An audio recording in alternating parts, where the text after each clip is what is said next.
Биздин пайдалуу китептер каналына кош келипсиздер. Жакын адамдарыңыз ийгиликтүү болушун кааласаңыз, бөлүшүп, лайк басууну унутпаңыз. Жаңы аудио китептерди өткөрүп жибергиңиз келбесе, каналга катталып, коңгуроону басканды унутпаңыз. 6 бөлүм. Ортодогу мамилеге залака келтирбей туруп, конфликтти кантип жөнгө салабыз?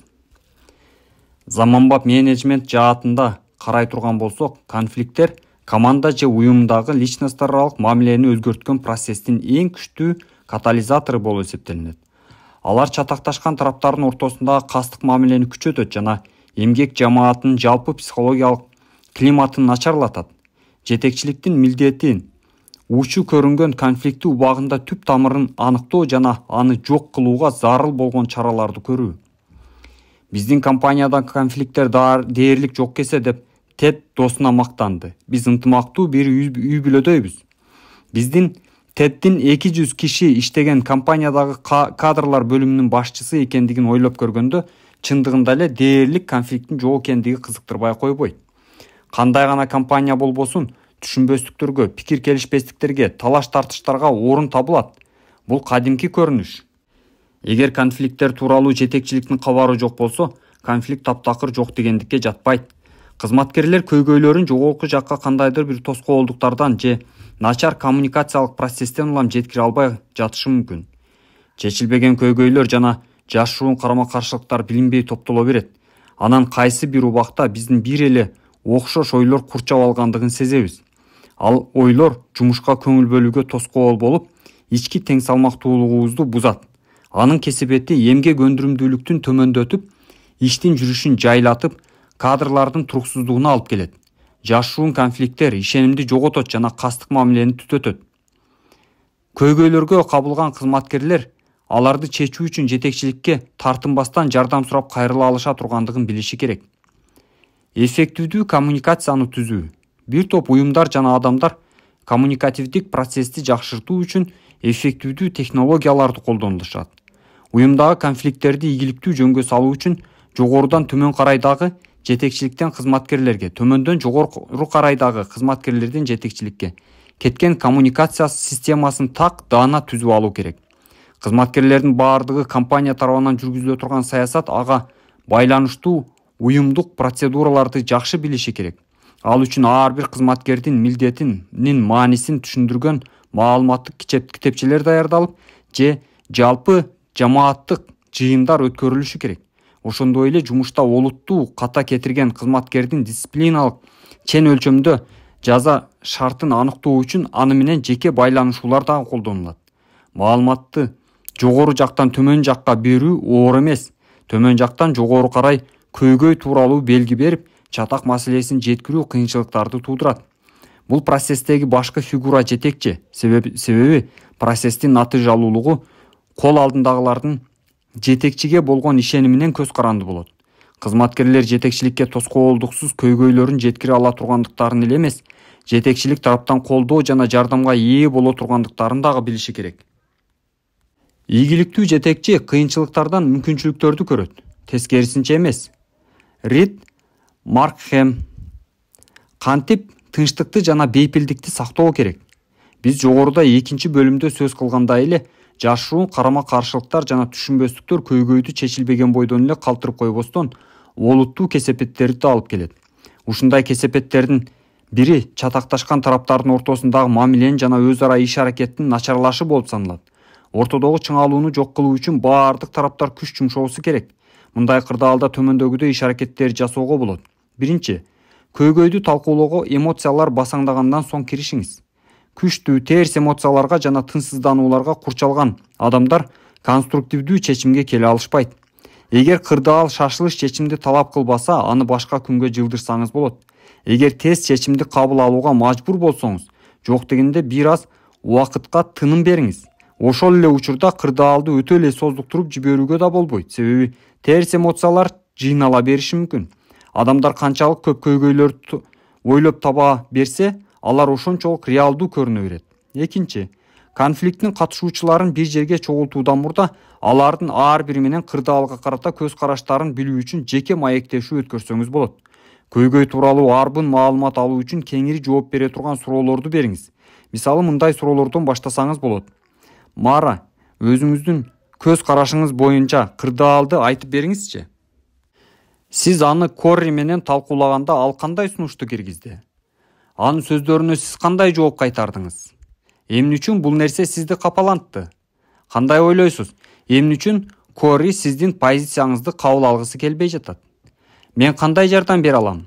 Андан соң Корри менен сүйлөшүп ушундай эле суроолорду бериңиз. Үчүнчү, сүйлөшүүлөрдү бейтарап аймакта жүргүзүңүз. Эгер дискуссия ар түрдүү бөлүмдөгү жетекчи же кызматкерлердин ортосунда боло турган болсо, аларды көндүм иш жеринен алысыраак конференц залга чогултуңуз. Дискуссия эки тараптын бирине тиешелүү аймакта өтө турган болсо, экинчи тарап чыңалууну же ыңгайсыздыкты сезиши мүмкүн. Төртүнчү, эгер мүмкүн болсо көйгөйдү жалпы команда менен биргеликте чечиңиз. Айталы, бөлүмдөгү эки кызматкердин ортосунда пикир келишпестик жаралды. Бул көрүнүш жалпы жамааттын ишине таасирин тийгизет. Демек эки кызматкердин ортосундагы көйгөй эки гана кишиге эмес, аны чечүү баарына тиешелүү болуп калат. Бешинчи, сүйлөшүү процессин жөнгө салып туруңуз. Бирок жеке көз карашыңызды таңуулабаңыз. Эң баштан эле ынак достук мамиледеги маанайда болуңуз. Сүйлөшүүнү мындайча баштаса болот. Өзүңүздөр билгендей эле, аталган долбоорду белгилеген мөөнөтүндө бүтүрүү өтө маанилүү. Биз азыр сөзсүз чечиш керек болгон айрым кыйынчылыктарга туш болуп отурабыз.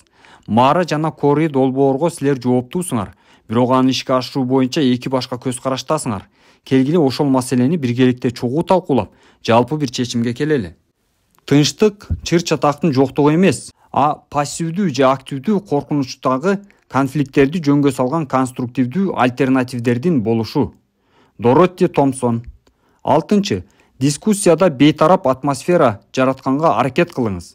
Чукул сын пикирден, тигил же бул тарапты күнөөлөөдөн, алардын жасаган мамилесин туура же туура эмес экендигине баа берүүдөн алыс болуңуз. Мисалы, Мара, сиз деген анын наркын эске алган жоксуз дегендин ордуна келгиле долбоордун чыгымдарын пландап көрөлү дегениңиз оң болот. Эгер Маранын жаңылыштыгын тикелей көрсөтө турган болсоңуз, ал дароо коргонуучу жооп кайтарышы мүмкүн. 7. Көңүлүңүздү катышуучулардын жекелигине эмес, көйгөйдүн өзүнө буруңуз. Каршылаштар көп учурда бири-бирине өз ара айыптоолор менен асылышат. Мисалы, ал дайыма мага көңүл бурбайт же ал дайыма мага акыл үйрөтө берет. Мындай көрүнүштөр көйгөйдүн бар экендигин тастыктайт, бирок анын маңызын чагылдырбайт. Мындай учурда сөздү конструктивдүү агымга буруу керек. Аны төмөндөгүдөй түрдө жасаса болот. Сиз жумушту аткаруу милдеттерин кандай түрдө бөлүштүргөнүңүздү айтып бериңизчи? Же жумушуңузда кайсы нерсе кыйынчылык тартуулайт? 8. Активдүү угуучу болуңуз. Эски накыл сөздү эстеңиз. Бизде эки кулак бир ооз бар. Ошондуктан биз эки эсе көп угушубуз керек. Бир дагы көйгөйдү түшүнбөй туруп чечүүгө болбойт. Каршылаштар менен ачык сүйлөшүүгө шарт түзүңүз. Кунт коюп угуп, маалыматтарды тактап туруңуз. 9. Конструктивдүү иш аракеттерди кабыл алыңыз. Биздин милдет конфликтти жөнгө салуу жана долбоорду ийгиликтүү ишке ашыруу. Эгер биз муну аткара албасак, биз көйгөйдү гана чечпестен кол алдыбыздагылардын көз алдында аброюбузду да көтөргөн болобуз. Кантип адамдардын нараазычылыгын же таарынычын жаратпай туруп түшүнбөстүктөрдү жөнгө салабыз. Ийгиликтүү баарлашуунун кепилдиги эмоцияларды көзөмөлдөй билүү. Бул фактордун маанилүүлүгүн Дейл Карнеги досторду кантип табабыз жана адамдарга кандайча таасир калтырабыз жана тынчсыздануубузду жоюп кантип жашап баштайбыз деген китептеринде кеңири баяндайт. Ал китептер аркылуу бизге бир катар эрежелердин топтомун сунуштайт. Ал эрежелерди сактоо менен адамдарды таарынтпастан, кемсинтпестен аларга таасир этүүгө болот. Төмөндө ал эрежелердин айрымдарын чыр-чатактуу кырдаалда кантип колдонсо боло тургандыгын карап көрөлү. Кырдаалды маектешиңиздин көз карашы менен кароого чын дилиңизден аракет кылыңыз. Көйгөйдү чечүүнүн эң мыкты жолу бул көйгөйдү жеке көз караш менен гана эмес, каршылашыңыздын көз карашы менен дагы карап көрүүгө аракет кылуу. Кайрымдуулук боюнча комитеттин отурумун туңгуюкка келип калды. Өткөн жолку 3 чогулушту жетектеген Джоди салттуу оюнду гольфту чийип салышканына такыр эле каршы чыкты. Биз жыл сайын гольф боюнча мелдеш өткөрөбүз. Биздин катышуучуларыбыздын баардыгы бул мелдешти күтүшөт. Анан дагы ал оюн өзүн өзү жакшы актайт. Комитеттин азыркы төрагасы Кет мындайча пикирин билдирди. Сиз туура айтасыз, Джоди. Өткөн жолу гольф боюнча мелдеш чындыгында эле өзүн актаган, бирок жыл сайын кайрымдуулуктун көлөмү кыскарып жатат. Биз башка жаңы бир нерсени жасап көрүшүбүз керек. Мисалы, тынч аукцион.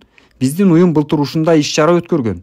Ага дүйнө жүзүнөн келген бир топ компаниялар, ресторандар, көңүл ачуу жайлар катышкан. Ал иш-чарадан биз $1000 пайда тапканбыз. Джоди, бирок гольф оюну акча эле алып келбейт да, ал конокторго биздин дайымкы демөөрчүлөрүбүздүн атынан майрам уюштурууга, андан тышкары уюмга жаңы катышуучуларды тартууга мүмкүнчүлүк берет. Кет, мен сизди түшүнөм. Биздин демөөрчүлөрүбүзгө өзүн көрсөтүүгө мүмкүнчүлүк берүү маанилүү, бирок биз кырдаалга реалдуу баа беришибиз керек. Келиңиз, демилгелериңизди карап көрөлү. Көп жылдар бою Springfield Country клубунун кызматынын акысы колдонуп келдик. Бирок ал азыр жабылып калды. Ошондуктан биз азыр иш-чараларды өткөрүү үчүн башка жер табышыбыз керек. Башка жергиликтүү клубдардын шарттары бизге таптакыр эле туура келбейт. Аукциондо биздин кыйышпас катышуучуларыбыз ири дүкөн жана ресторандардан билектерди ала алышат. Андан тышкары биз бир катар баалуу кагаздарды дагы аукционго кое алабыз деп ишенем. Катышуучулар кубануу менен сатып алышат. Джоди бир аз ойлонуп, анан макул болду. Сиздики туура деп ойлойм. Шаардын тышындагы клубдун кызматы болбосо, иш-чарабызга адамдарды тартуу бизге кыйын болот. Аукцион башкача формадагы катышуу шартын жаратат. Бирок биздин уюмдун мүчөлөрү бул иш-чарага досторун жана тааныштарын тартат деп ишенем. Болбогон нерселер үчүн тынчсызданбаңыз. Болбогон нерселерге көңүлүңүздү чөгөрбөңүз. Сиз капаланган окуя тынчсызданууга татыктуубу, ойлонуңуз. Көп учурда андай окуялар кабатыр болууга татыбайт. Айрым талаш тартыштар жана пикир келишпестиктер убакыт өткөн соң мааниге ээ болбой кала турганын билсеңиз, андай болбогон нерселер үчүн урушпай эле койгонубуз туура. Анын ордуна маанилүү максаттарыбызга көңүлүбүздү бурушубуз керек. Сью менен Сара бир айдан кийин кыздуу боло турган курбусу Лизага сюрприз уюштурууну чечишти. Сью бөлмөнү күлгүн түстө жасалгалоо керек деген оюн айтты. Кыздарга дайыма баардыгын күлгүн түстө сатып беришет, деди. Ал Сара болсо, күлгүн түс албетте жакшынакай көрүнөт, бирок Лиза сыя түстү жактырат. Салттуу көрүнүштү таштап, бөлмөнү сыя түскө жасалгалайлы. Бир аздан кийин Сью алар өздөрүн реалити шоунун катышуучуларындай мамиле жасап жатышканын байкап уялып кетти. Ал эки түстү тең бирдей колдонууну сунуштады. Анткени жакшы айкалышат. Сара макул болду. Өзгөртүүгө мүмкүн болбогон нерселер менен алып урушпаңыз. Эгер биз кырдаалды өзгөртүүгө күчүбүз жетпесе, аны менен алып урушуунун кажети жок. Кээде окуялар бизден жана биздин аларга болгон мамилебизден көз карандысыз өнүгөт. Ошондуктан өзгөрүүгө мүмкүн болбогон нерсеге кабатыр болуп, ачууланбаңыз. Бул көрүнүштү мисал менен карап көрөлү. Томдун атасына преддиабет деген диагноз коюшту.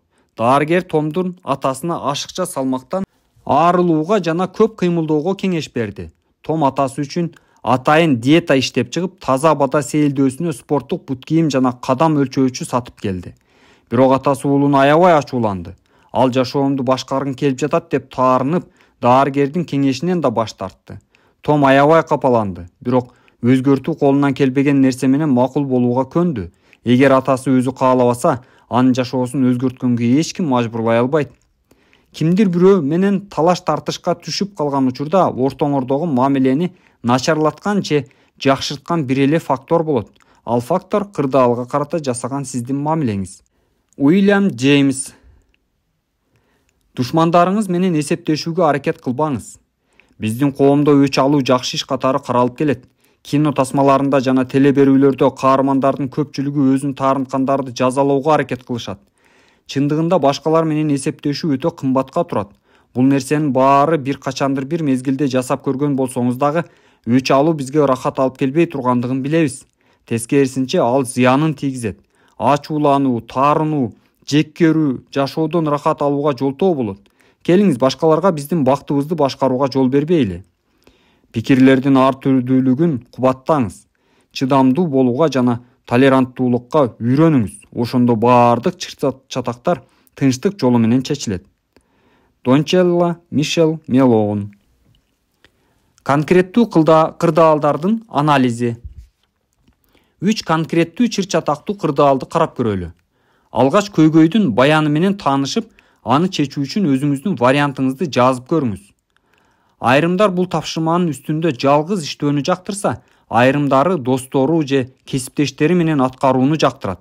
Сизге кандай ыңгайлуу болсо ошол жолду тандаңыз. Андан соң китептин авторлору көйгөйдү кантип анализдеп же талдап аны чечишет экендигин окуңуз. Бир гана туура жооп болбой тургандыгын унутпаңыз. Сиздин планыңыздагы сиз сунуштаган план сыяктуу эле ылайыктуу болушу толук мүмкүн. Биринчи учур. Сыйлык. Боб, Шерон жана Майк команда болуп түзүлүп, аларга бир долбоордун үстүндө иштөө тапшырмасы берилди. Алар ишке жаңы эле киришкенде Боб жеке себептерден улам эмгек өргүүгө чыгып кетти. Мындай көрүнүш биринчи жолу болуп жаткан жок. Ал дайыма жоопкерчиликтүү учурда кайдадыр жоголуп кетет. Шерон менен Майк долбоорду өз убагында бүтүрүү үчүн бардык күчүн жумшады. Команданын жетекчиси бул аралыкта башка кеңседе болгондуктан командадагы болуп жаткан нерселерден кабары жок болчу. Ал өз мөөнөтүндө аткарылган ишке абдан канааттанып, командадагылардын баарына бирдей тие турган сыйлык тапшырууну пландады. Майк менен Шерон долбоорго дээрлик жардам бербеген Боб дагы алардай эле суммадагы каражатты ала тургандыгын укканда капаланышты. Алар сыйлыкты экөөнө гана берүүсүн өтүнүү үчүн жетекчиликке кайрылууну чечишти. Төмөнкү маалыматтарды жазып алып талdoого алыңыз. Долбоордун жетекчиси кырдаал жөнүндө эмнелерди билет? Жетекчи кырдаалдан билбей турган кайсы учурларды Шерон менен Майк билишет? Боб эмнени билбейт? Долбоордун жетекчисине кырдаалды кандай түрдө жеткирүү керек? Шерон менен Майк кандай аргументтерди келтириши керек? Алар жетекчиликке баруудан мурда бул кырдаалды Боб менен сүйлөшүшөбү? Эгер Боб өзү дагы сыйлыкка татыктуумун деп эсептесе, ал кандай түрдө далилдейт эле? Төмөндө кырдаалды талдоонун бир түрү берилди. Долбоордун жетекчиси кырдаал жөнүндө эмнелерди билет? Аталган долбоор алардын уюму үчүн абдан маанилүү. Команданын 3 мүчөсү Боб, Шерон, Майк тең аталган тапшырманы аткарууга бирдей кесиптик тажрыйбага ээ. Команданын бардык мүчөлөрү аткарылган иштин жыйынтыгы үчүн сый жана ишенимге татыктуу. Долбоор өз убагында аткарылгандыгы үчүн командага өз ара тең бөлүп алышы керек болгон жакшы суммадагы сыйлык берүү каралды. Жетекчи кырдаалдан билбей турган кайсы учурларды Шерон менен Майк билишет? Боб 3 жума бою жок болгондуктан бардык ишти экөө аткарышты. Команда жоопкерчиликтүү болгон учурда Боб дайыма суранып кетет. Боб эмнени билбейт? Бардык ишти аларга таштап койгон үчүн Шерон менен Майктын таарынып жатканын билбейт. Долбоордун үстүндө иш жүрүп жаткан мезгилде Боб суранып кеткенин долбоордун жетекчиси билбейт. Шерон менен Майк жетекчиликке баруудан мурда кырдаалды Боб менен талкуулап алууну чечишти. Боб аябай капаланды. Ал эгер бир команда болгондон кийин бардык сыйлыкты тең бөлүшүү керек экендигин, эгер анын жардамы болбосо долбоорду өз убагында баштай албай калышмак экенин, себеби мурдагы тапшырмалардын бардыгын бүтүрүүгө Боб жардам бергенин айтты. Мындан тышкары, ал суранып кете тургандыгын аларга алдын ала эле эскерткенин жана бул тууралуу долбоордун жетекчисине айтышты деп ойлогонун да кошумчалады. Андан соң команда менен долбоордун жетекчисинин жолугушуусу болуп, анда Шерон менен Майк ортодогу көйгөйлүү маселени айтып беришти. Боб өз кезегинде өзүнүн аргументтерин келтирди. Долбоордун жетекчиси команданын бардык мүчөлөрүн уккандан кийин бул кырдаалды ойлонуп көрүү үчүн убакыт керек экендигин айтты. Бир нече күндөн кийин жетекчи аларды кайрадан чогултуп, өзүнүн чечимин билдирди. Силер команда болгондон кийин тыгыз кызматташууңар керек. Боб пландап жаткан эмгек өргүүсүн башкаларга эмес, мага жеке өзү айтышы керек эле. Бирок ал унутуп калгандан кийин ал тууралуу экөөңөрдүн бириңер мага айтсаңар болмок. Бактыга жараша Майк менен Шерон долбоорду өз убагында аткарып үлгүрүштү. Бирок жетекчи катары мен Бобдун ордуна жардамга башка бирөөнү таап бермекмин же долбоордун мөөнөтүн узартат элем. Мен Шерон менен Майкка ыраазычылыгымды билдирем, бирок мурда Бобдун жардамы менен аткарылган иштер бул долбоордун ийгиликтүү ишине дагы таасирин тийгизди. Ошондой эле команданын ишин карап көрүп, ал компаниянын жана анын мүчөлөрүнүн кызыкчылыктарына туура келеби жокпу карап чыгуу зарыл экендигин моюнга алам. Командада тыгыз иш алып бармайынча анын ишмердүүлүгүн натыйжалуу болбойт. Мен силерге тим билдик команда куруу боюнча окуу программасын уюштуруп берүүнү чечтим. Ал эми сыйлык боюнча айта турган болсок, Бобко жалпы ишке кошкон салымы үчүн сыйлыктын 20% берилет. Калган сумманы Шерон менен Майк тең бөлүшөт. Адамды анын пикирине кошулбаганың үчүн эле жактырбай койгонго болбойт. Бул 10 жыл мурун азыркыга караганда башкача ой жүгүрткөндүктөн башыңызды дубалга ургулаган сыяктуу эле акылга сыйбай турган нерсе. Хоррас Манн. Экинчи учур. Тар иш жери. Дебора сатуу бөлүмүндө иштейт жана кесиптештери менен жакшы мамиледе. Жакында эле оңдоп түзөө иштерине байланыштуу бөлүмдөгүлөрдүн баарына өтө чоң эмес бир бөлмөгө көчүүгө туура келди. Ал жер аябай ысык, анан ызы чуулуу экен. Ал жерге көчүп баргандан бери Деборанын сатуу көлөмүнүн көрсөткүчү 10%га төмөндөдү. Дебора муну жаңы көчүп келген жердин себебинен улам деп эсептейт. Ал эми башка кызматкерлердин иши боюнча айта турган болсок, алардыкы тескерисинче мурдагыга салыштырмалуу жакшырды. Бренданын сатуу көлөмүнүн көрсөткүчү 32%га жогорулады. Ал ийгилигине өтө ыраазы. Сатуу боюнча баардык маалыматтар маалымат бюллетенине жарыяланып турат. Мындай жол менен компаниянын жетекчилиги кызматкерлердин арасындагы атаандаштык менен иш алып баруу атмосферасын сактап калууга аракет жасайт. Дебора бөлүм башчысы Амандага кайрылып, иш жери маселесин чечүүнү өтүндү. Мурдагы учур сыяктуу эле алгач кырдаалды талдайбыз. Төмөндөгү маалыматтарды жазып алыңыз. Кырдаал тууралуу биз эмне билебиз? Дебора кырдаалды кандай көз караш менен карайт? Кырдаалга Брендан жана бөлүмдүн башка кызматкерлери кандай карайт? Эмгек жамаатында жагымдуу атмосфераны кайрадан жаратуу үчүн Аманда кандай иш аракеттерди жасай алат? Көйгөйдү чечүү үчүн кайсы жолдор ылайыктуу болот? Кырдаалды өзүңүз же кесиптештериңиздин бири менен талдап, бир чечим чыгарыңыз. Андан соң кабыл алынган чечимдериңизди төмөндө белгиленген вариант менен салыштырып көрүңүз. Кырдаал тууралуу биз эмнени билебиз?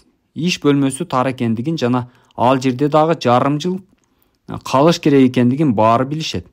Жарым жылдан кийин алар кененирээк болгон башка кеңсеге көчүшөт, бирок баары бир чогуу иштегенге туура келет. Сатуу тууралуу маалыматтар жарыяланып турат. Ошондуктан кызматкерлер кесиптештеринин жыйынтыктарын билишет. Баардык менеджерлер комиссиялык негизде иштешет. Мыкты менеджерге болсо, айдын аягында жумуштагы жогорку көрсөткүчтөрү үчүн сыйлык тапшырылат. Дебора кырдаалды кандай көз караш менен карайт? Дебора бир кеңседе башкалар менен чогуу иштегенде өзүн ыңгайсыз сезе берет. Ал үчүн ызы чуу болгон жерде ишке көңүл бөлүү жана телефон менен сүйлөшүү кыйынчылык жаратат. Жакында эле ал үй сатып алган. Мындан улам анын киришеси төмөндөп кетүүсүнө жол бербеши керек. Ошентсе да анын ишинин натыйжалуулугу 10%га түштү. Ал мурун ай сайын берилүүчү сыйлыкты дайыма жеңип алчу. Азыр болсо өзүнүн кемчиликтүү сезип турат. Кырдаалга Брендан кандай карайт? Бренданга тыгыз эмгек жамаатында иштеген жагат. Кесиптештери менен баарлашуу, жаңы идея жана ой пикирлер менен бөлүшүү ал үчүн кесиптик өсүштүн булагы. Энергияга толгон иш чөйрөсү аны активдүү иш алып барууга түртөт. Жыйынтыктардын көрсөткүчү белгилегендей эле анын иши 32%га жакшырды. Кырдаалга бөлүмдүн башкы кызматкерлери кандай карайт? Кызматкерлердин көпчүлүгү тар чөйрөдөгү кызматташууга анчалык эле көңүл бурушпайт. Айрым гана кызматкерлер ыңгайсыздык сезип жатканы менен алар деле жакында бул жерден кете тургандыгын ойлошуп, убактылуу көнүп кетүүгө аракет кылып жатышты. 6 айга чыдап койсо деле болот. Жалгыз иштеп көнүп калган, бирок кесиптештеринин жардамын аябаган Деборанын сезимдерин алар түшүнүп жатышат. Тар жерге көчүп келгенден бери Дебора ойлуу болуп көп сүйлөбөй калды. Анын маанайы эмгек жамаатынын атмосферасына таасирин тийгизди. Анын бир кесиптеши байкагандай эле анын дайыма эле наалый бергенин угуу анчалык деле жагымдуу эмес. Эмгек жамаатында жагымдуу атмосфераны кайрадан жаратуу үчүн Аманда кандай иш аракеттерди жасай алат? Дебора жана анын башка кызматкерлер менен бир нече жолу жеке жолугуп сүйлөшкөндөн кийин Аманда мээ чабуулун уюштуруп көйгөйдү команда менен биргеликте биротоло жок кылууну чечти. Жалпы чогулушта ал кырдаалга токтолуп, имарат оңдоп түзөөдөн өтүп жаткандыгына байланыштуу башка кеңсени табуу мүмкүн эмес экендигин жана жаңы кеңседеги иштер аяктамайынча бул жерде калууга туура келе тургандыгын айтты. Мээ чабуулун өткөрүүдө орун алган талкууда эле бир катар альтернативдүү чечимдер сунушталды. Алар дыкат талкууланды. Натыйжада бир чечимге келишти. Көйгөйдү чечүүгө мүмкүн болгон бир катар жолдор. Азыркы учурда ызы чуу тоскоол болгон кызматкерлер менен Дебора катуу сүйлөгөн кесиптештеринен алысыраак бөлмөнүн арткы башына барып жайгашат. Каалоочулардын баардыгын телефон наушниктери менен камсыз кылуу. Бул тыштан келген ызы чууларга жана кесиптештеринин сүйлөшкөндөрүнө көңүл бурбаганга жардам берет. Келечекте алар жаңы кеңсеге көчүп барышканда имараттын администрациясы менен Дебора жана жалгыз иштөөнү каалаган бир катар кызматкерлерге үн өткөрбөөчү кабинкаларды жасатып берүү маселесин талкуулоо керек. Эгер бул мүмкүн болбосо, ызы чууну азайтуу үчүн кеңсенин кайсы бир бөлүгүн жандуу өсүмдүктөр менен тосуп коюу керек. Азыр дагы, келечекте дагы мээ чабуулун сессияларын тез-тезден өткөрүп туруу керек. Бул иш аракет Брендан сыяктуу активдүү кызматкерлерге эле эмес, башка кызматкерлердин дагы күнүмдүк иш көйгөйлөрүн талкуулап чечүүгө мүмкүнчүлүк берет. Үчүнчү учур. Азык-түлүк тапшыруучусун алмаштыруу.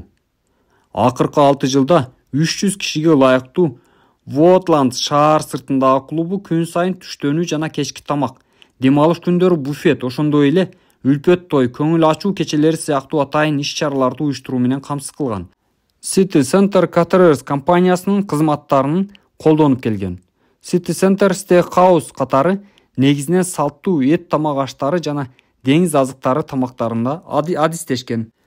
Клубтун көпчүлүк мүчөлөрү тамак аш жана тейлөө сапатына ыраазы болчу. Айрымдары болсо менюну бир аз ар түрдүү жана көрктүү кылууга кеңеш беришкен. Бирок City Center жетекчилиги алардын суранычын сылык гана аткаруудан баш тартып, анын себеби мындайча түшүндүргөн эле.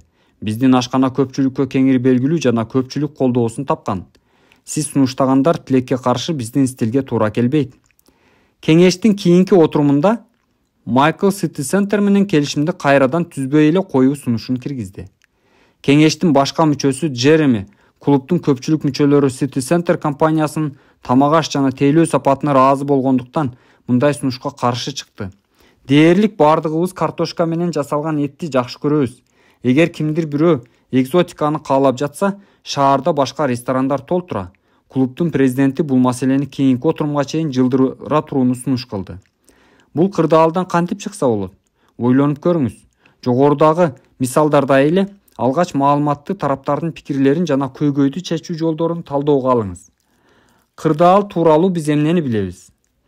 City Center компаниясы ресторан-клубка көп жылдан бери кызмат көрсөтөт. Биринчи. Экинчи. Steakhouse катары ал негизинен салттуу эт тамак аштары жана деңиз азыктары тамактарында адистешкен. Үчүнчү. Клубтун айрым мүчөлөрү кооз жана көрктүү болгон ашкананы жактырышат. Төртүнчү.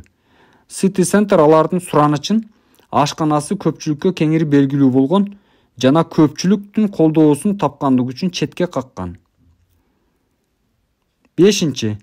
Клубтун мүчөлөрүнүн бири Майкл башка компания менен келишим түзүүнү сунушун киргизди. Алтынчы. Кеңештин башка мүчөсү Джереми бул сунушка каршы чыкты. Жетинчи. Бул маселени кароо кийинки отурумга жылдырылды. Кырдаалга Майкл кандай карайт? City Center компаниясынын ашканасы улуу муундардын каалоосун канааттандырат. Ал эми жаштар ар түрдүүлүктү каалашат. Клубтун жаш мүчөлөрү ресторанның кызматын сейрек колдонушат. Эгер клубда заманбап ресторан болгондо, анын ишмердүүлүгүн мындан да ийгиликтүү болмок. Бир эле картошка менен эт азыгын гана эмес, көрктүү жеңил тамактарды, ысык тамактарды жана таттууларды сунуштоо менен бирге клубтун баардык мүчөлөрүн канааттандырган ресторан кызматын көрсөтүүчү бир топ компаниялар бар. Кырдаалга Джереми кандай карайт? Клубтун дайымкы кырдаалдарынын көпчүлүгү тамак аш жана тейлөөнүн сапатына ыраазы. Клуб City Center менен көп убакыттан бери ийгиликтүү кызматташып келет. Анын жетекчиси клубтун каалоолорун бир нече жолу канааттандырган. Гурман дегендер салттуу тамак ашты өздөрүнүн экзотикалык тамактары менен көп учурда бузуп салышат. Кырдаалга City Center Caterers кандай карайт? Woodlands клубу биздин көп жылдан берки мыкты кардарларыбыздын бири. Биз аны жоготкубуз келбейт. Биз мурда менюга башка тамак аштарды кошуп көргөнбүз, бирок аларды эч ким буйручу эмес. Мындан улам азыктарды таштандыга ыргытууга туура келчү. Woodlands клубунун башка ашпозчусу биздин менюну катуу көзөмөлдөйт жана өзгөрүүлөрдү көп жактыра бербейт. Ыктымалдуу чечимдер. Отурумдун арасындагы тыныгууларда Майкл менен Джереми кырдаалды клубдун башка мүчөлөрү менен талкуулап көрүштү. Алардын көпчүлүгү ресторандын менюсуна өзгөрүү киргизсе ашыкча болбойт, бирок City Center компаниясын көндүрүү оңой эмес деген пикирлерин билдиришти. Кеңештин кийинки отурумундагы узакка созулган дискуссияда мындай чечимдер кабыл алынды. Уюмдун жеткирип берүү кызматтары менен камсыз кылган башка компанияны издегенин ордуна Майкл, Джереми жана клубдун президенти City Center компаниясынын жетекчилиги менен жолугушуп, компромисске барууга аракет кылышат. City Center компаниясынын жетекчилиги менен жолугушууда ресторандын менюсун ар түрдүү кылып эксперимент катары убактылуу өзгөртүү чечими кабыл алынды. Ал үчүн төмөнкү кадамдар жасалат. Жаңы тамак аштарды жасаганга башка ашпозчуга жардамчы алуу, жаңы тамак аштардын тизмесин түзүү, жаңы меню тууралуу клубдун мүчөлөрүнүн оюн билип туруу, мурдагы менюдагы тамак аштарды калтыруу, жеке иш-чараларды өткөрүүдө клубдун мүчөлөрүнө эки менюнун тең колдонууну сунуштоо. Жарым жылдан кийин экспериментти дыкат талдап карап чыгуу. Карама-каршылыктарды жеңүүнүн 3 жолу бар. Жол бошотуп берүү, компромисс жана кызматташуу. Жол бошотуп берүүдө бир эле тарап каалаган жыйынтыкка жетет. Компромиссте бир дагы тарап каалаганына жете албайт. Кызматташуу гана эки тарапка тең каалаган жыйынтыкка жетүүгө мүмкүнчүлүк берет. Мерри Паркер Фоллет. Резюме. Уюмдагы чыр-чатактар тууралуу жетекчиликтин кабары жок болсо, конфликт жок дегенге жатпайт. Жашуун конфликттер уюмдагылардын баарына коркунуч алып келет. Аларды чечпей калтырып коюу менен биз олуттуу нерселерди алып келген көйгөйлүү кырдаалды өзгөртүү же оңдоо мүмкүнчүлүгүн колдон чыгарып жиберебиз. Көпчүлүк адамдар чыр-чатактуу кырдаалдарда дискомфорт болушат. Ал адаттагы абалды бузуп, адамдарды жабыркатат. Чыр-чатактуу кырдаалдарды башкаруу үчүн конструктивдик жолдорду колдонуңуз. Ыктымалдуу көйгөйлөрдү алдын ала билүүгө аракет кылыңыз жана аларга өз убагында чара көрүңүз. Конфликтти пайдалуу маалымат булагы катары колдонуңуз. Өз ара пайдалуу макулдашууга жетүүгө аракеттениңиз. Чыр-чатактуу кырдаалды жөнгө салуу эрежелери. Эмоциялар басаңдаган соң, кырдаалды жөнгө салууга киришиңиз. Сүйлөшүүлөрдү бейтарап чөйрөдө аймакка өткөрүңүз. Мүмкүнчүлүк болсо көйгөйдү команда менен чечүүгө аракет кылыңыз. Дискуссияны башкарып туруңуз, бирок жеке пикириңизди таңуулабаңыз. Арбы маалымат алуу үчүн кеңири суроолорду бериңиз. Бейтарап позицияда болуңуз, күнөөлөп, сын айтуудан алыс болуңуз. Катышуучулардын жекелигин эмес, көйгөйдүн өзүн талкуулаңыз. Активдүү угуучу болуңуз. Конструктивдүү диалог түзүүгө көңүлдөнүңүз. Пикир кесиптештерди башкалардын нараазычылыгын жана таарынычын жаратпастан жөнгө салуу үчүн төмөндөгүдөй кеңештер жардам берет. Кырдаалды башкалардын көз карашы менен кароого чын дилиңизден аракет кылып көрүңүз. Болбогон нерселер үчүн капаланбаңыз. Качып кутула албаган нерселер менен макул болуңуз.